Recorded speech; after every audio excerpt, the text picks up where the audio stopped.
There are some nights I can't sleep. I close my eyes, and I see his face. The face of the prince who came to my family's compound, the one everyone feared. It was dark when he arrived. I remember every detail. He wore all black, and the moonlight glinted off the sharp rings on his fingers. He didn't knock. He didn't announce himself. He just walked in, as if he owned us. They say that in our kingdom, the prince's shadow could curse you if it crossed over your own. And there he was, his shadow stretching long and cold across the ground, almost reaching me. I couldn't move. I stood frozen, my heart pounding, barely breathing. My father rushed out, eyes wide with terror, and knelt before him, whispering that he would do anything the prince wanted, just to let us live. The prince was known to be cruel. Everyone feared him, said he had powers to see into people's thoughts and control them. People who spoke against him would vanish, or worse, they'd show up weeks later, completely changed, haunted. My father used to tell me not to look the prince in the eye, or he'd know your worst fears, maybe even your secrets. That night, I wished I hadn't looked up. When the prince saw me, his eyes flashed like a hungry animal.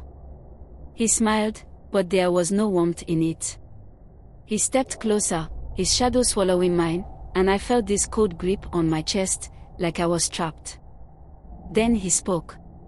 "You will come with me tonight," he said softly, almost like he was singing, but it was a horrible sound, crawling into my ears and into my bones.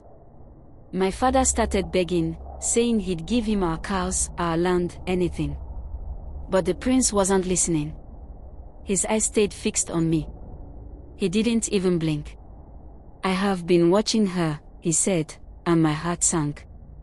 People always said the prince would come into the village at night, watching from the shadows. It was just one of those old stories, right? But he was watching me. He knew my face, my family, even where I slept. He took a step closer, and I felt like I'd fall apart. I didn't want to leave, but something stronger than fear kept me still. The way he looked at me, like he already owned me, like I was a prize he was owed.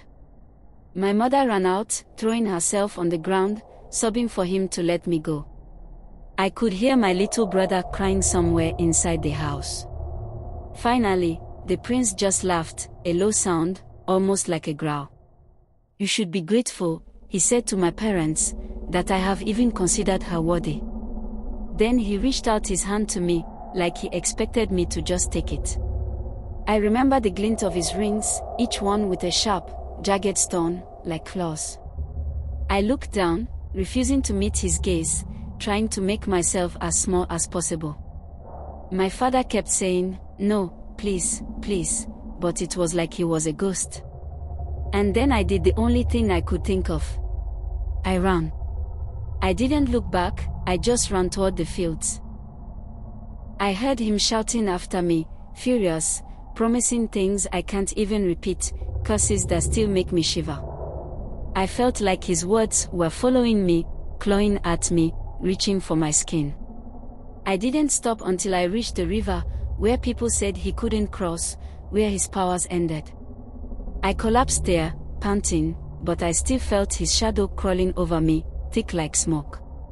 My family left the village after that night, without even saying goodbye to our neighbors.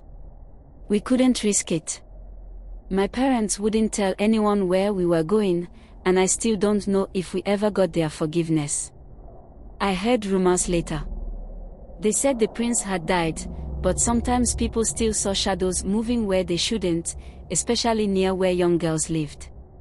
And just last night, as I tried to sleep, I heard someone whisper my name, so close it felt like he was in the room with me. I haven't told my family yet, but I know he's still out there, searching. And now, he's closer than ever.